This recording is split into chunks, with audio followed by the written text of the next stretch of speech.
not a game, it's a rich thing. Hey y'all, welcome back. This is Tasha. Thank you so much for stopping into my channel. If you are new, hey, come by, stop for a while, hit the subscribe button before you get out of here. If you are not new, y'all already know how we get down. Thank you so much for stopping back by the channel. Y'all can see from the title of this video, we are here to talk about episode 8 of Love is Blind.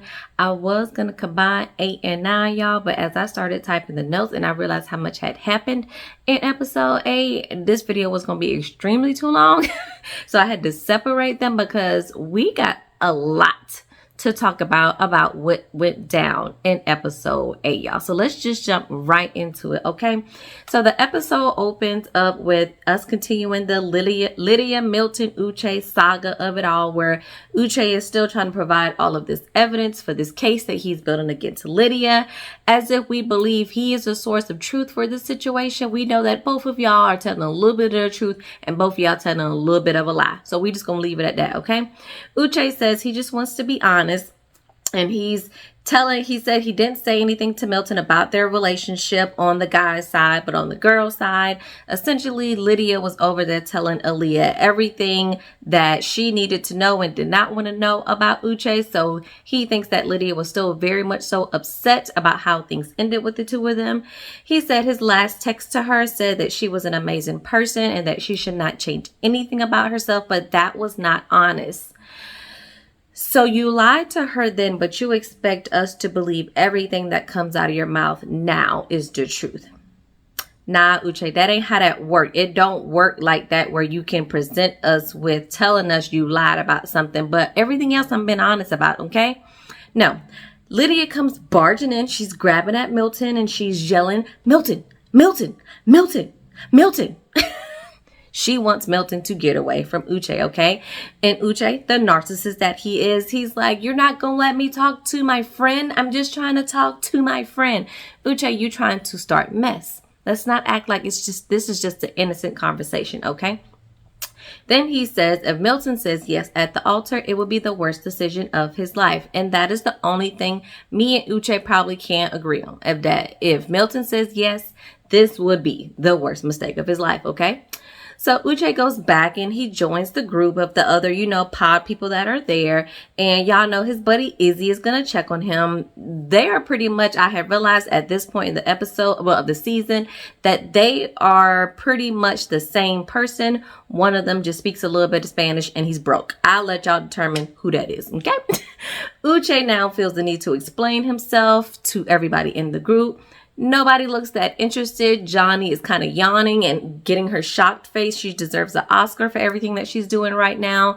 And then Stacy sees all of this and Stacy's like, what's wrong with your face? What's wrong with your face? Stacy, why are you checking for Johnny? Like, girl, this really has nothing to do with you, but you just want to find something to get on Johnny about because you don't like Johnny. But okay. He's telling his version of the story. Miriam is me the whole time, and I was completely going up for her. She was a little sketchy in the past. Now I ain't gonna hold you. But in this moment, I am here for Miriam and like, please stop feeding us this BS, okay? But the ladies tell him essentially what you're saying or what you believed happened on our side is not really how it went down. But we all know Uche has made up this story in his head. And this story that he's made up, that's what he's going to believe. So all the girls are really trying to defend Lydia. And I know they probably like Lydia, but it's just trying to really just let Uche know that, dude, what you're saying just ain't right at all. So we have multiple ladies coming saying, that's not how it was. For some reason, out of all of the women, he chooses Miriam to be the one that he stop it, and he starts to wave her off. I know I said what I said in my last video about how I feel about the woman that Uche usually would go for that would not look like Aaliyah. And I feel like in this instance, the only black woman that has something to say to you, that's who you choose to kind of wave off and say, stop it, stop it. When Johnny was out here making her, not Johnny, Stacy was out here making herself the spokesperson of what happened in the women's quarters, but you wanted to hear what she had to say, but Miriam just needed to be quiet. I ain't gonna say that Uche do not like black women. I'm just gonna present this as another layer of evidence to the jury, and y'all can make whatever decision y'all want to make about him, okay? Then Miriam tells him that he can keep his toxic masculinity to himself, and he's still trying to talk to Stacy while calling Miriam bitter in the process. Uche, we all know you are F-boy at this point. Then Uche start calling out all the things that we thought was a little bit questionable in the pods regarding Miriam and her living, her work and everything. And then Miriam is like, oh, this is my chance to gather you because I live in Saudi Arabia and I live in Houston and I have a job and I have a degree from Johns Hopkins University. And you can go check that and Google it if you need to, Uche. But what you not finna do is finna act like I don't got all these credits behind my name, okay? And I was here for Miriam checking him in this moment because he thinks because he's a lawyer, like he thinks he's the upper echelon and there's nobody else that is at his level. But sir, Miriam letting you know right now, I am not weak. I am not Lydia and I am not Aaliyah, and you will not talk to me the way you have been talking to these ladies, okay? Yes, read him for filth, Miriam. I'm here for it. So now we see Lydia and Milton are back. Milton leaves Lydia with the ladies, go back to talk to Uche for what? I don't know. Lydia says that Uche can basically portray her as crazy, but he is a liar. She knows who he is. He knows who she is. And she says that he is garbage. And I said, girl, you acting just like him now. Because if that is the case, if both of y'all are such bad, ugly, crazy people, why did y'all go back to each other multiple times? And why Lydia, did you ask him if he wanted to kind of go for it again in the pods? It's just 1 + 1 is not equaling 2. Just make it make sense, okay? Because right now it makes no sense. Then we see Johnny is talking to Lydia. She says that Uche is very convincing in how he talks and how he told them that he knew that she would be there. And she's like, how would I know? And child, the whole time, all I can pay attention to at this point is Carter, who has now gotten him a plate of food. He is sitting here next to the ladies and he's just here to gather all the tea, okay? He just wants to get all of the information. And I'm sure once he gets back with the guys yet again, they'll be able to get a little kiki off of what the ladies are talking about.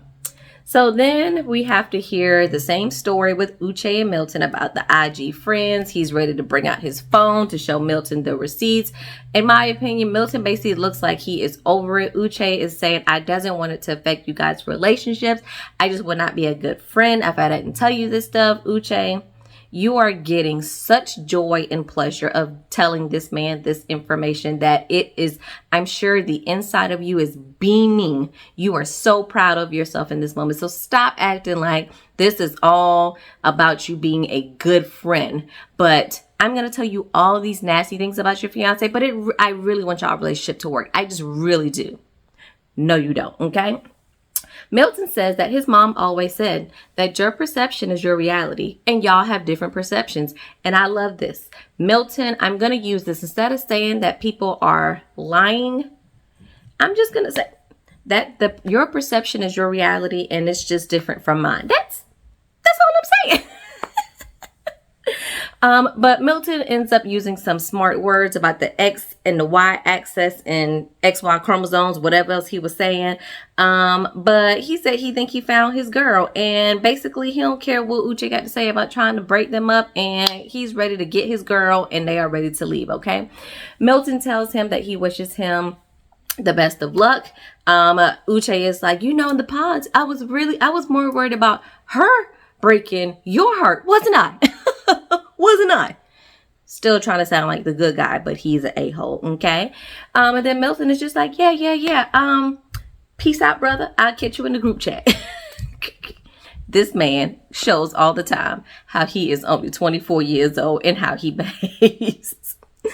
So then after that, we see the Chris, Johnny, Stacy, F-Boy, Izzy showdown. So it first starts off with just Chris and Izzy because Chris didn't appreciate that Izzy included him, and the people who think Johnny's a bad person. He's like, I didn't, and then here comes Izzy saying, I didn't say that. And that right there should be a red flag.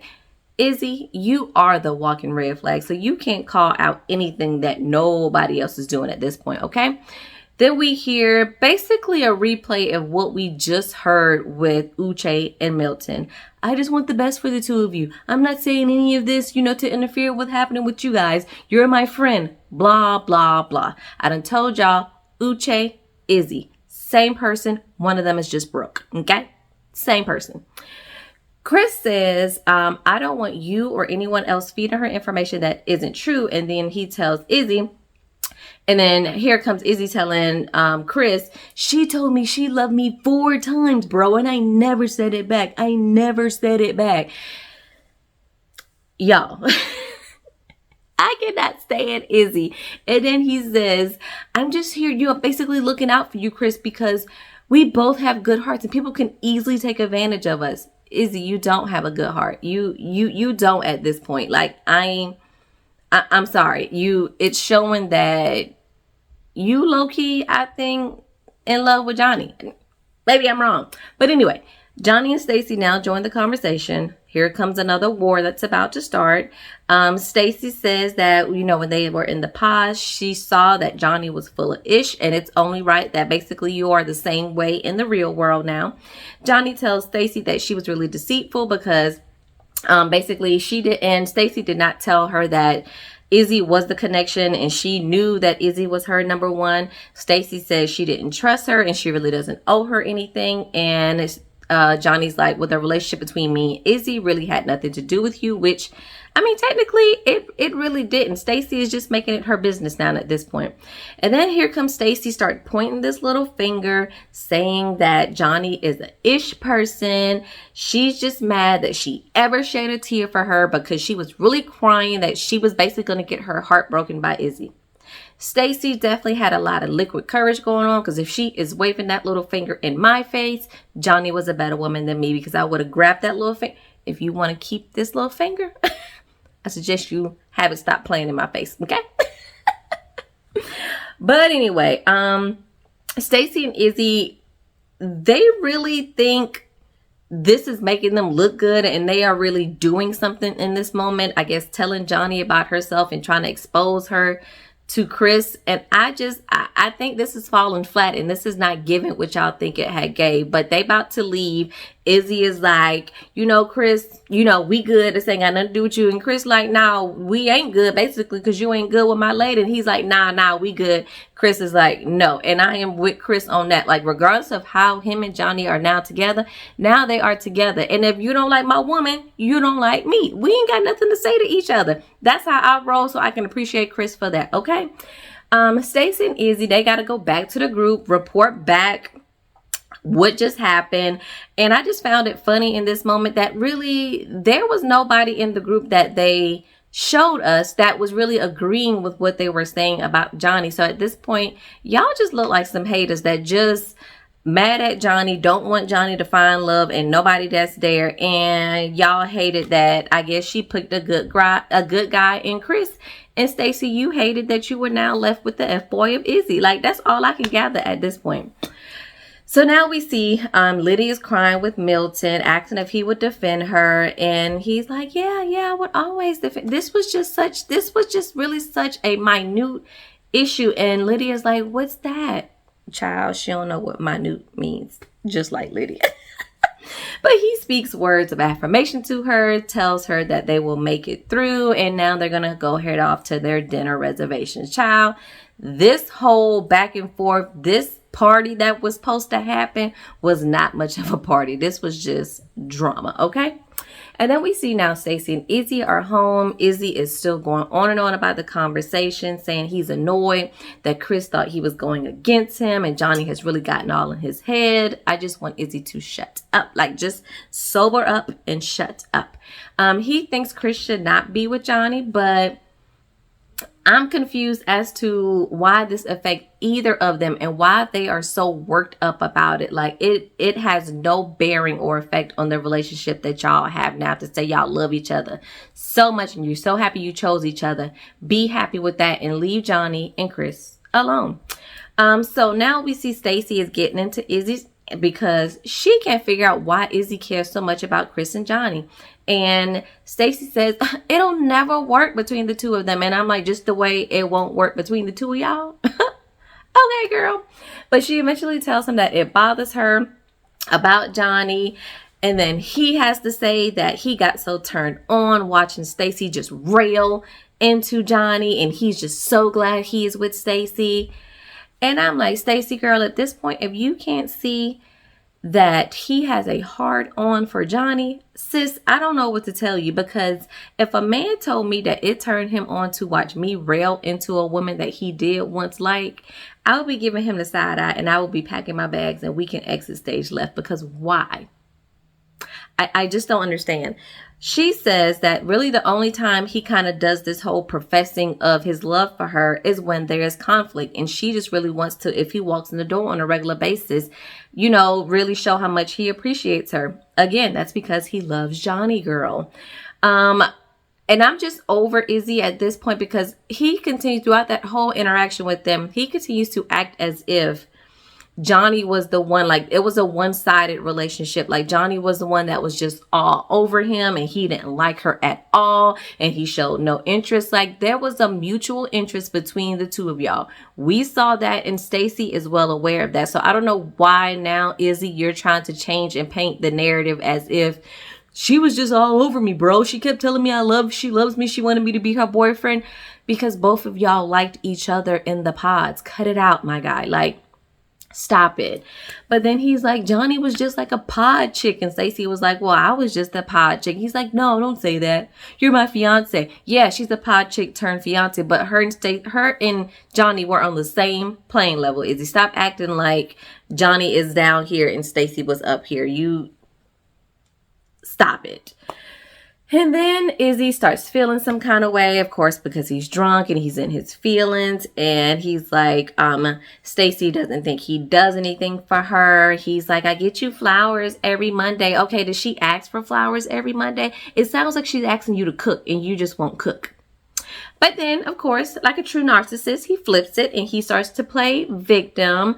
And he just can't man up. He's not enough. And he's like, I feel like I'm not enough. And I'm like, it's because you aren't. You have answered your own question. You are not enough for Stacy. I am sorry to break it to you. I don't care what she says. You are not enough, sir. So Izzy runs to the bathroom. He turns on his tears to try to manipulate her even more because just, you know, playing victim wasn't working quite enough. So he had to turn on the tears to get her to be a little bit more sympathetic. I really want you to go just, you know, speak with a professional, Izzy, not get a wife, but go talk to a mental health professional at this point because, yeah.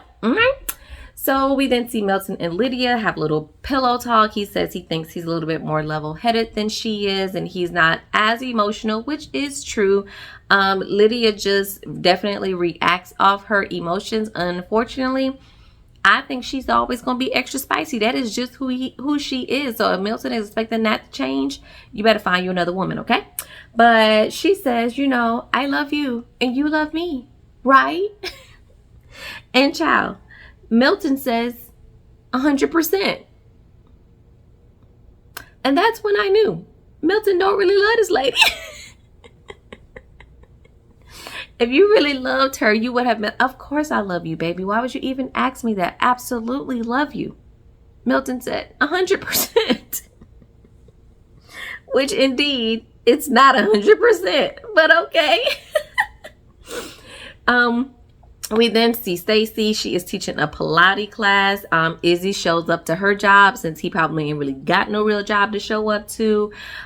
He says that he wants to talk to her because they hadn't talked much since the previous night. He asks where kind of her head is. She says she's a little bit cloudy. But he says his reaction, he was hurt that basically she really felt like he's not enough and he's not doing enough for her, when she just points out what he's not doing, but not nothing that he is doing. So it really makes him feel unappreciated. She tells him that the things I'm doing to you, I just want reciprocated back to me. And again, they talk about cooking, and I'm just like, can you please cook her some shrimp Alfredo or some tacos, enchiladas, whatever it is that this lady is wanting you to cook and make this meal, because just cook it for her and serve it on real plates and give her a real cup. That's I guess that will make her happy at this point. But he says, again, feels like everything that he does is not enough, and he loves her, but he just needs a bit more from her. And then she gets close to him and she's like, see, these last 10-15 minutes of this conversation, it's why I chose you, because you're just so calm and you're just so open. And I'm like, Stacy, you do realize you can't live off the hope of the last 10-15 minutes of y'all conversation being the norm. You got to go based off of what the other 90-85% that he is showing you, girl, because that's going to be your life on a regular basis. Okay, take with that what you will. All right. But he gives her a gift that he had in the car of some dinner coupons, a plunger because we knew she clogged up the toilet in Mexico, and then a framed picture. Cheap gifts that basically is sentimental and is able to get her back in his good graces. We then see Izzy's mom come over to meet Stacy. Izzy is in his usual uniform, child. If I got to see him in another t-shirt, polo shirt with some cuff pants and some canvas shoes, I'm going to scream at my TV, okay? Because you have got to have other outfits to wear, sir. Like, we don't always want to see your ankles, all right? His mom tells him that she is in shock, but she is excited and just wants to make sure he understands that marriage is till death do us part. But, he says with other girls, whenever there was a problem, they would just walk away, and it's just different with Stacy. And I'm like, that sounds a little bit like you, because when y'all just argued, a couple nights ago, you had to leave to go cry in the bathroom. But okay. He then shows off the flowers that he buys her every Monday to his mom. And I'm like, and what else is going on? Because I can go to Publix and buy $4 flowers every Monday as well. So Izzy, what else are we doing? He says it's something about her that just makes him want more every single day. And I said, yeah, it starts with M and ends with Y. I'll let y'all fill in the rest of the letters. Stacy comes home, they talk. His mom tells her that, this isn't a game, and deep down inside, she is, thinking, are you really the person for my son? And it's really important for him to have an understanding and supportive partner. Stacy tells her that she knows she loves him, and she's like, and he has real feelings for me. And I said, well, do he love you? Because if I said I'm in love with somebody, I'm going to say, and he loves me too. I'm not going to say, and he has real feelings for me, because what does that even mean at this point? All right. But she says they have a deep connection and a bond that just can't be explained. And Izzy just starts to cry because he's like, Stacy, oh my God, like it just can't be explained. I'm like, and I guess you have to have blinders on because we can't see it either. Like, I just don't see it for the two of them, okay? But anyway, she says a bunch of sweet things. We don't really believe it, but his mom eats it up. They seem to both believe it as well. So it is what it is between the two of them. And then, child, this is when the episode for me gets good. So Milton is taking Lydia to meet his parents and his sister. He was like, ooh, I'm a little bit nervous. I don't really like bringing people to meet my family because your family gonna be straight up. And they was not here for the BS. I loved every minute of them, okay? Because immediately when Lydia walked into the house, you could see in his mama eyes that she was already reading Lydia, and she was reading her accurately, okay? But they all call him Little James when they hear that she's calling him Milton. She's like, yeah, that's how he introduced himself, so that's what I call him. She basically gives her resume to his family. His mom asks for Lydia's last name, and the sister's like, by the time you leave here, she will know basically, your credit score, because she will Google you and search out for everything. And the mama did not deny what the sister said. She was like, yeah, pretty much. I just need to make sure that you all right for my son. His dad asked what made them want to do this, and she said she's been really unsuccessful while dating. And at the same time, we're seeing Milton be 24 and try to open a wine bottle, pop the cork with his mouth. Milton. His sister asked if she's ever dated someone as young as him, and she said no. The mom is like, yeah, because I was kind of curious as to what a 30-year-old wants with a 24-year-old. Shots fired. Lydia says she's dated plenty of men her age and older that really can't communicate as well as Milton does. And she says he has imperfections, but his imperfections are perfect for her. Cue the violin, okay? The mom then asks what she doesn't like about him, and she says that he leaves things laying around the house, like he had just kind of left a plate on the nightstand because he just knew that she would get it. And the mom is like, oh, so y'all living together? And Milton's like, yeah. And Lydia's like, you ain't tell your people that we living together?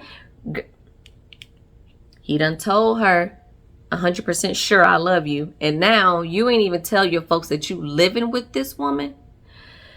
Yeah, they're not gonna make it. But his mom throws shade and says, oh, he's still young. He can learn. Yeah. I love his mama and his sister. His sister the whole time is in the back looking around, rolling her eyes. And she's like, you just have a mature answer for everything. Which means you sound very calculated and rehearsed. And that's how you sound, Lydia. And then the sister asks, why is he getting married? And he's like, yo, just chill. Just chill with all the questions. She's like, no, why are you getting married? He's like, just chill. Just be quiet. Just be quiet. And Lydia's like, what did he say? And he's like, I just told her to chill. And the sister said that he loves you. With a straight face, like, this is some BS. And I'm like, you calling it, Jessica, okay? I am here for it. But his sister says she's completely shocked that he's getting married because he hadn't really talked about that and they're really close. His dad asks, so what popped into y'all's head to say basically today is the day that we're going to get married? And the sister said, because it's phony.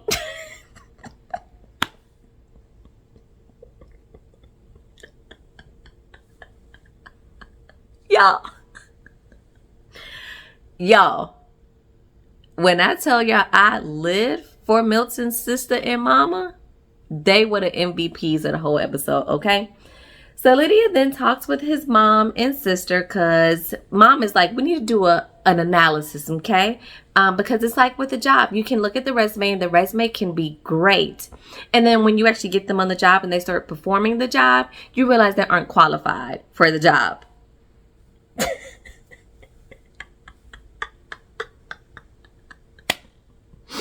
Y'all, I love Milton's mama. But Lydia tells them all these great things about Milton, how he makes her feel. The sister's face the whole time is like, I can't even believe she thinks we believe the words that are coming out of her mouth. Because we don't. But I'm going to let her keep talking. His mom tells Lydia that she sounds scripted and like she just knows all the answers. And Lydia's just like, this is just me. This is just me. This is just who I am. Okay, girl. The mom asks how she would feel about Milton pursuing his PhD because that is something that, you know, he has mentioned. She says that she will support him. Still sounding real textbook-like. His sister asks what she wants to know about Milton or his family. And Lydia's like, well, how important is it that, you know, we keep the name James? Because it would be a fifth, right? And I was like, Lydia, that's the best question you could come up with, girl. You had all this time to figure out what you wanted to ask his family. And that's the best you could come up with?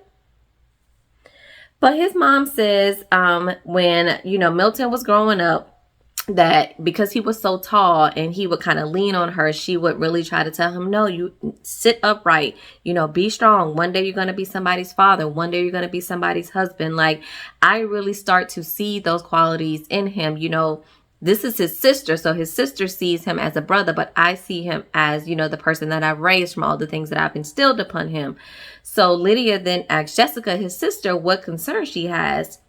And she's just like, it's just a really big deal. You know, marriage is a big deal. And Lydia tells them that about a year ago, she would not have been ready, but now she's emotionally matured and she has worked on herself, and Milton is now her reward. Girl, just 3-4 months ago, you was in Uche's bed. So how much work have you done on yourself emotionally, huh? I didn't hear it. What'd you say?